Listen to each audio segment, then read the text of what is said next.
وسلموا على رسوله الكريم أما بعد فأعوذ بالله من الشيطان الرجيم بسم الله الرحمن الرحيم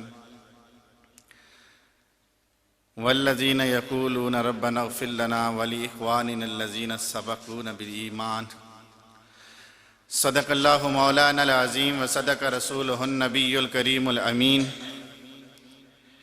إن الله وملائكته يصلون على النبي يا أيها الذين آمنوا صلوا عليه وسلموا تسليما اللهم صل على سيدنا ومولانا محمد وعلى آل سيدنا ومولانا محمد كما تحب وترضى له الصلاة والسلام عليك يا سيدي يا رسول الله الصلاة والسلام على سيدي يا حبيب الله الصلاة والسلام عليك يا سيدي يا جد الحسن والحسين وعلى آلك وأصحابك يا سيدي يا إمام الأنبياء والمرسلين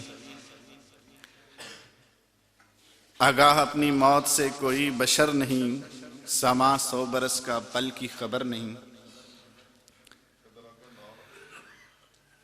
میرے نہایت ہی واجب الاحترام استاذین المکرم و استاذ العلماء، از روئے ادب کے نام لینا مناسب نہیں سمجھتا، جناب برادر مکرم میرے عزیز دوست حضرت علامہ سید ندیم حسین شاہ صاحب، دیگر بزرگوں، دوستوں، اللہ رب العزت کا احسان ہے کہ اللہ نے ہمیں مل بیٹھنے کا ایک موقع اور شرف عطا فرمایا، اللہ اور اللہ کے رسول کی بات سنانے کا موقع اور شرف عطا فرمایا۔ معزز سامعین قدر، آج کی یہ تقریب سعید میرے برادر مکرم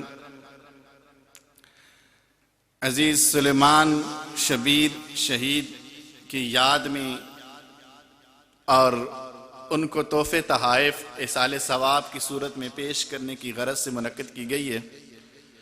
اللہ رب العزت اس منعقد شدہ محفل کو اپنی بارگاہ میں قبول فرمائے اور ہمارے اس بھائی کے اور جتنے ہمارے قرب و جوار کے عزیز و مکرم قریب دنیا سے گئے ہیں، اللہ تعالیٰ ان کے درجات میں بلندی عطا فرمائے۔ معزز سامعین قدر، ایمان والوں کا ایک معمول اور روٹین چلی آتی تھی۔ ایمان والے اللہ رب العزت کی جناب میں بارگاہ میں دعا کیا کرتے تھے کہ اے ہمارے رب، ہماری بھی بخشش فرما دے، ہمارے ان بھائیوں کی جو ہم سے پہلے سبقت کے لے گئے ہیں، ہم سے پہلے دنیا سے چلے گئے ہیں، ان کی بھی بخشش فرما دے۔ ایمان والے اپنے ایمان والے بھائیوں کے لیے بخشش و مغفرت کی دعا کیا کرتے تھے۔ یہ فعل اللہ رب العزت کو انتہائی پسند آیا۔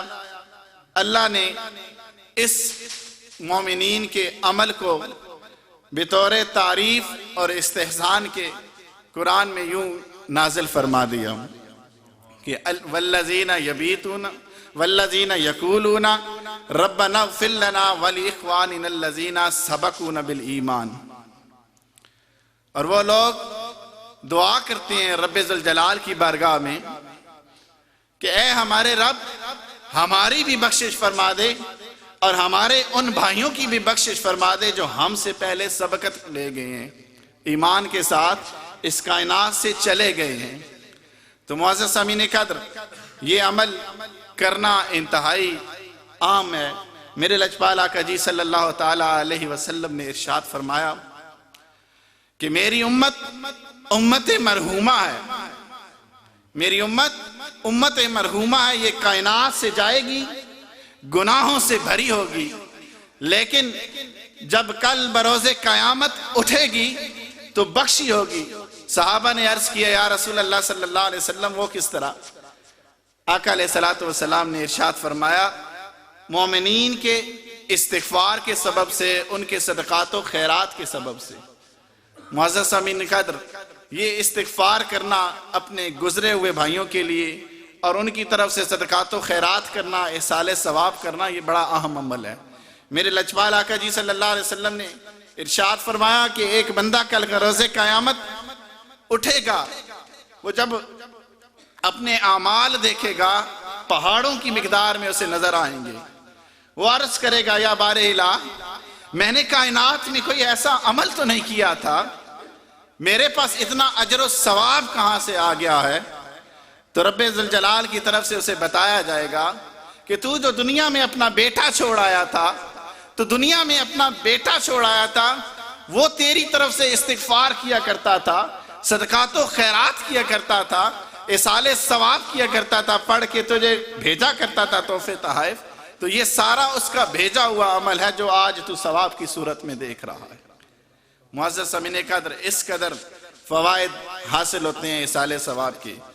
میرے لجپال آقا جی صلی اللہ علیہ وسلم ایک مرتبہ قبر کے پاس سے گزر رہے ہیں، کسی قبروں کے پاس سے گزرتے ہیں۔ معزز سامعین قدر، آپ کے ساتھ آپ کی گھوڑی ہے، صحابہ ہیں، دیکھتے ہی دیکھتے گھوڑی نے بتکنا شروع کر دیا، کودنا شروع کر دیا۔ صحابہ سراپے سوال بن گئے، عرض کرنے لگے یا رسول اللہ صلی اللہ علیہ وسلم، یہ گھوڑی کیوں بدک رہی ہے؟ سوال بڑا انوکھا ہے۔ معزز سامعین قدر، جانوروں کا تو معمول ہے، وہ جب چاہیں کودنے لگ پڑیں، جب چاہیں شریف بن کے بیٹھے رہیں، ان میں عقل نام کی تو چیز ہوتی نہیں ہے۔ لیکن نہیں، یہ بارگاہ مصطفیٰ ہے۔ صحابہ جانتے ہیں میرے آقا کی بارگاہ میں بے ادبی و گستاخی کوئی جانور بھی نہیں کر سکتا۔ اگر بھیڑیا بھی دربار مصطفیٰ میں آئے تو ادب کے ساتھ جھک کر آپ کے قدم بوسی کر کے آپ سے اجازت لے کر گفتگو کرتا ہے، تو کوئی عام جانور جو آپ کی ساتھ رہنے والی گھوڑی ہو وہ کیسے بے ادبی کر سکتی ہے، گستاخی کر سکتی ہے؟ اس لیے صحابہ نے یقیناً سوال کر لیا ہوگا کہ آقا یہ گھوڑی کیوں بدک رہی ہے؟ یقیناً اس کے پیچھے بھی کوئی راز، کوئی وجہ، کوئی سبب ہوگا۔ تو معزز سامعین قدر، میرے آقا علیہ السلام نے ارشاد فرمایا، جو سامنے دو قبریں تم دیکھ رہے ہو، ان دونوں قبروں والوں کو عذاب ہو رہا ہے، اور اس جانور نے عذاب کو دیکھا ہے تو اس وجہ سے یہ بدک رہی ہے۔ سبب اور ریزن بھی میرے آقا علیہ السلام نے ارشاد فرمایا۔ میرے آقا علیہ السلام نے ارشاد فرمایا، ان کو جو عذاب ہو رہا ہے کسی بڑی وجہ سے نہیں ہو رہا، یعنی عام معمول اور روٹین میں لوگ اسے بڑا نہیں سمجھتے، بہت معمولی خیال کرتے ہیں، ان کی وجہ سے عذاب ہو رہا ہے۔ ایک جو تھا وہ پیشاب وغیرہ کے چھینٹوں سے، پخانہ وغیرہ کے، چاہے وہ اپنا ہو چاہے جانوروں کا ہو، ان سے بچا نہیں کرتا تھا۔ پیشاب کی چھینٹوں سے میرے آقا نے فرمایا وہ پیشاب کی چھینٹوں سے نہیں بچتا تھا، بچنے کی کوشش نہیں کرتا تھا، لہٰذا اس وجہ سے اسے عذاب ہو رہا ہے۔ دوسرا چغل خور ہے، چغلی کھایا کرتا تھا، ایک کی بات اٹھائی دوسرے کو بتائی، لوگوں میں لا تعلقیاں قائم کرنے کی، انتشار پھیلانے کی کوشش کیا کرتا تھا، یعنی چغل خوری کرنا اس کا عام معمول تھا۔ معزز سامعین قدر، آج کے دور میں بھی اس طرح کی باتیں معمول کے مطابق بہت مختصر سمجھی جاتی ہیں، لیکن یہ اللہ کے ہاں بڑے ناراضگی والی ہیں، ہمیں بچنے کی کوشش کرنی چاہیے۔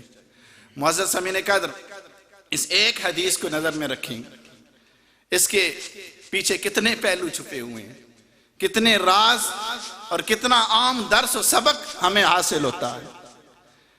میرے آقا علیہ السلام نے وہاں پر ایک عمل فرمایا، ایک فعل کیا۔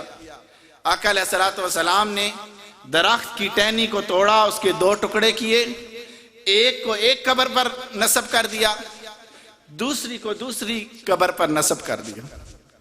معزز سامعین قدر، فرمایا کیا؟ فرمایا جب تک یہ تر رہیں گی ان کے عذاب میں اس وجہ سے تخفیف رہے گی۔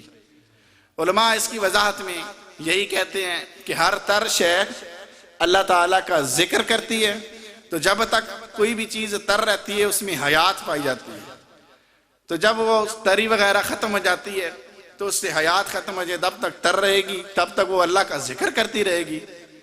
تو اس کے عذاب میں تخفیف رہے گی۔ معزز سامعین قدر، ایک تو ہمیں یہ سبق حاصل ہوتا ہے کہ کوئی بھی چیز ہے لکڑی کی، جب اسے درخت سے جدا کر لیا جائے تو وہ کتنی دیر تر رہے گی؟ اس نے زیادہ دیر تو تر نہیں رہنا، خشک ہو جانا ہے۔ لیکن غور کیا جائے، وہ توڑنے والے ہاتھ اور تھے، وہ توڑنے والے ہاتھ میرے آقا علیہ الصلوۃ والسلام کے تھے۔ جب میرے آقا علیہ الصلوۃ والسلام نے اپنے مبارک ہاتھوں سے مس ہو گئی تو یقیناً ایمان بھی یہ تقاضا کرتا ہے، مومن کا ایمان یہ گواہی دیتا ہے کہ وہ جب تک ان قبور پر لگی رہے گی، اس ٹہنی نے کبھی خشک نہیں ہونا، اس نے مرجھانا نہیں ہے۔ کیوں؟ میرے آقا علیہ الصلوۃ والسلام نے جو اسے اتار کر لگایا ہے وہ کیسے خشک ہو سکتی ہے؟ یقیناً در یقیناً قیامت تک کے لیے ان سے عذاب جو ہے ٹل گیا ہوگا۔ تو دوسرا، معزز سامعین قدر، میرے لجپال آقا جی صلی اللہ تعالی علیہ وسلم کہ اس عمل سے یہ بھی پتہ چلا کہ ذکر سے جو گزرے ہوئے لوگ ہیں ان کو فائدہ حاصل ہوتا ہے، ان کو ثواب ملتا ہے، ان کو جزا اور خیر حاصل ہوتی ہے۔ اور ایک سب سے عام جو سبق یہ ہے کہ میرے آقا علیہ الصلوۃ والسلام ان لوگوں کے جن کے ذہنوں میں گمان ہوتا ہے کہ میرے آقا علیہ الصلوۃ والسلام کو کسی اور مقام کی تو خبر ہی نہیں ہوتی۔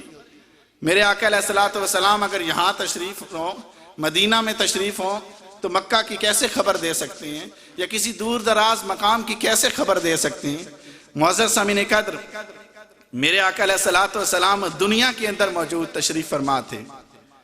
آپ دنیا کے اندر موجود قبر کے اندر ہونے والے واقعات کی خبر دے رہے ہیں۔